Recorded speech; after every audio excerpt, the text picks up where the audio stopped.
Hey, everybody, we are live from the International Legal Technology Association meetup with Haiku. Andy, how are you? Evan, I'm doing well. What about you? I'm doing great. I'm really excited to chat about what's happening on the ground at ILTACON, the biggest event in legal tech in the country.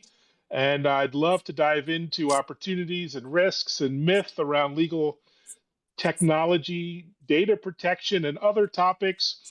Before that, maybe introduce yourself, as always, Andy, and how do you describe haiku these days to folks who may not be familiar?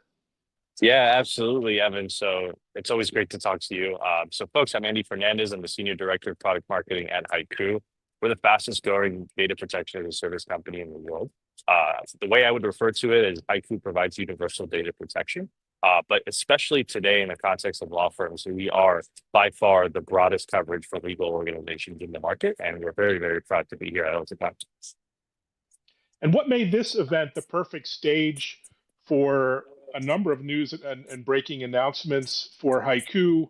What's new that you're looking to share? Yeah, absolutely. One of the things I'm most excited about is, years ago we came to the world with our vision of universal data protection, specifically in partnerships with Haiku our cloud and our development studio and our ability to universally connect with all of these ISVs that have very, very critical SaaS data that want to give their customers access to enterprise class data protection. iManage is one of those organizations, right? They're a leading firm and a leading ISV and provider within the legal space and accounting and professional services as well. And we've been partnering with them to announce, and which is generally available today, the enterprise backup and recovery integration into our cloud for iManage Cloud. We are the only ones in the market to do so. We are partnered with iManage, and we're very excited, Evan, for a couple of reasons. One is think about just like in every other IT organization, no matter the vertical, legal IT, they have incredibly critical data. They can't let it go. And they have to make sure that at all times they have access to it, that they can back it up, that they can prove that, and that at any moment in time, no matter what the issue is, that they can recover that data. And 10, 15 years ago, everything was in a data center. So if I'm the CIO of a law firm, as long as I'm protecting that data center and I'm backing up the data universally inside of that, then I'm good. But today, there's so many new technologies, but they're all SaaS applications. iManage is an incredible service. There's so many technologies where the average law firm, we found in our new study, is using 9 SaaS applications. So it becomes a bit of a perfect storm where I have some of the most critical data in the world with very, very serious compliance requirements, but I also have 99 different applications apart from my production systems that I have to make sure are available, are protected, and are recoverable. So at ILTACON, we're having incredible conversations with CIOs who already recognize that. We don't have to explain it. And we're there essentially to show them exactly how Haiku can do it.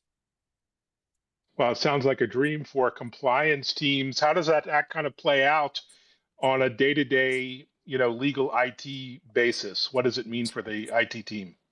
Well, what it means is not only are you able to automatically protect all of these critical applications, including iManage Cloud or DocuSign or Microsoft 365, but you're able to actually store the data and keep it in your control at all points in time.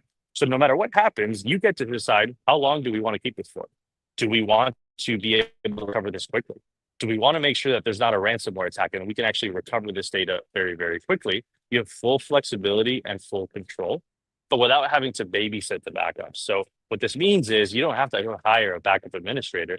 Your team can automatically do this and know safely that the data is always in your control and in your storage. And that's probably one of the most special components about our relationship with iManage. Brilliant. So we're seeing a lot of law firms moving their core systems to the cloud, but data protection seems to be lagging. Why is there that gap? It seems like a no-brainer. So what we saw was one very rapid shift to SaaS applications. So within 5 years, everybody is primarily positioning their offer no longer as data center hosted, but as a SaaS.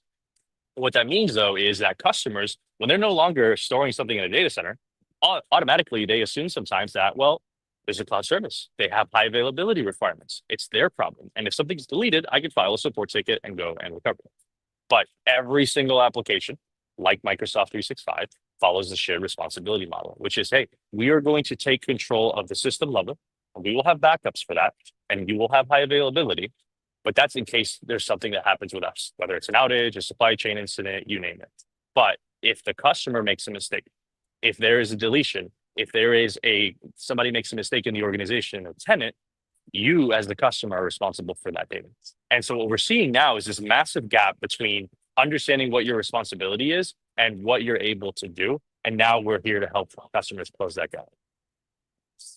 Brilliant. And you had early access to legal customers before going GA. Not sure if we can mention who, but what did they teach you about what that really looks like in the real world, and how to make these environments more effective and efficient?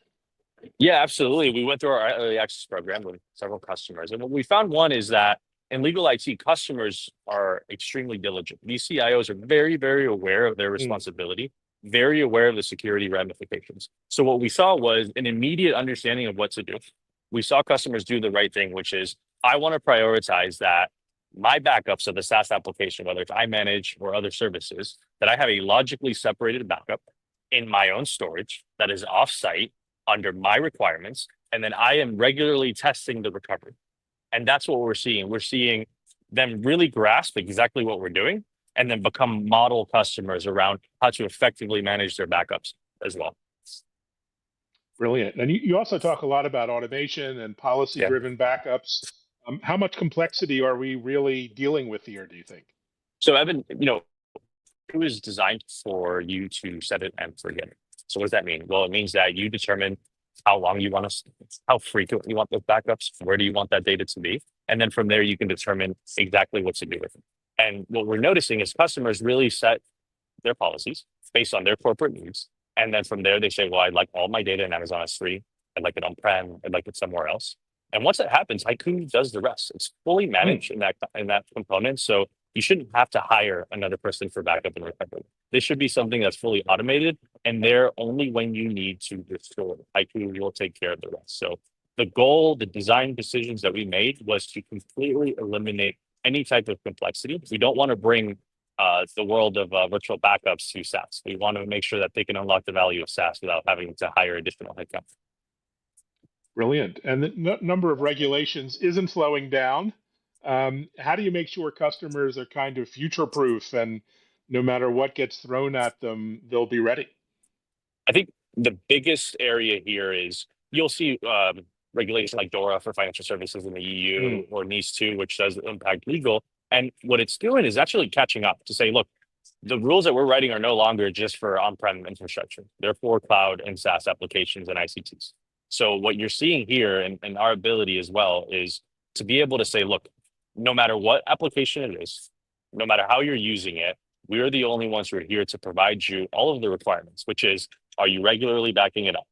Can you prove it? Are you storing it outside of the organization and the service in your control? And can you prove a recovery and test it regularly? So what you're going to see, Evan, is a lot of copycat regulation where people are going to hone down on all of these SaaS applications, especially even things like GitHub or Jira or Microsoft 365. Everyone's going to have to prove that they're backing it up. So within the next 2 to 3 years, you will see a flurry of adoption of SaaS backup. So ransomware is a very hot topic, obviously everywhere, but particularly in law firms. We've seen a 30% jump in ransomware demands and security breaches due to third-party vendors, which is a scary number. Yeah. Beyond working with Haiku, how else should they think about resilience right now? So one, obviously, you have to do everything to protect your organization, right? Humans are always going to be the touch here, where you need to make sure that your organization is well equipped. Evan, people talk about AI and autonomous attacks and all of it, but the biggest negative impact that AI will have, it will perfect social engineering. And that's the most important thing. Social engineering will be very, very difficult to spot and will be much more effective today because anybody can spin up a web page and vibe code and attack essentially. And that is creating a very dangerous environment. So what you need to do is you have to make sure that the organization is more educated than ever and that no matter what, you always, always, always have access and a copy to your data. Because Evan, today, it's not just a ransomware on production systems on-prem, but it's also a supply chain attack on your vendor. And if that happens, and it does happen, we see it all the time. We've seen it with certain data warehouses. where you need to make sure that even if your vendor is breached, that you always can guarantee access to your data, especially in areas of legal, financial, and healthcare services. Yeah, no, that's great advice. Table stakes almost.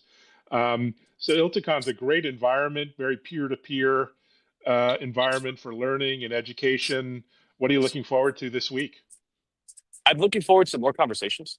I'm looking forward Yeah. to really understand not only what they're doing around iManage Cloud and how they're protecting it, and that's a very organic, amazing conversation. But what are they doing to protect the rest of their environment as well? Mm, How are they also saving time? Because Evan, what you'll notice too, especially in these organizations, is people are building a data protection stack. So it's, hey, I have my backups from my VMs, from my cloud. All of a sudden, there's 7 or 8 vendors that I'm managing. I can't tell you where my data is all at once. So it's really understanding, hey, let's protect everything that's unprotected, but let's find ways to make sure that you are spending less time and money on protecting your entire technology stack versus, hey, let's just add one more vendor to the mix. yeah, got it. So, okay, so our cloud is now live with iManage. What's next? Any hints around what's next on the roadmap or integrations or platforms that you're eyeing? Evan, the customer is always the boss. So always it's going to be to continue providing all of the requirements customers need, but also what other applications are you using? How are you protecting them? And making sure that it's not just iManage Cloud or DocuSign, but the entire technology stack. So I think our job now is to listen, to deliver, and to make sure that we're always ahead of their needs. Brilliant. Well, great advice, great insights as always, Andy, and look forward to hearing more about what's buzzing at the show and what's next in legal tech as well. Thanks, Andy. Thanks, Evan. Good to see you.